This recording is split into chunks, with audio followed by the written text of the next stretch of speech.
Asambe sibili. Ndakasizule mfuna uyengitshengisa yena lo nguye sibili okumithisileyo ukuthi ngibaba namntwana. Ngani bangapha bahleze ekoneni. Bahleze ekoneni nga? Bahleze ekoneni nga? Nampa mama. Ukuthi linga esikolo ngenxa ye corona ukuthi kwangona sokumethi limit. Limit. Mawagcina la.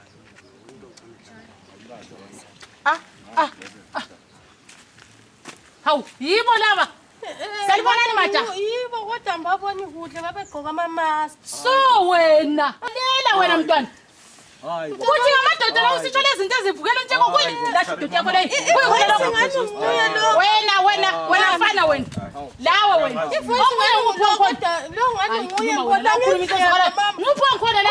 Ubona ngibona ngendlebe wayifaka. Hayi mntakasizwini ungazongenza kanje. Ungazongenza kanje. Wayifaka imask mama ngicabanga baba kurongile kuyinto kwangikhona. Yeyi lina bomandlebeni lina. Ubani ubaba ka sanitizer lo? Abantwana laba ngithi kuthiwa yicorona kabamuke esikolo lina selibamithisa. Ngithe siteste bebovula ama-window ezindlini manje ngekho usukela umntana wakho usazi. Hayi wena baba. Hayi wena mfana wena. Hayi wena mfana wena. Kade ufuna ukubona. Hayi magogo.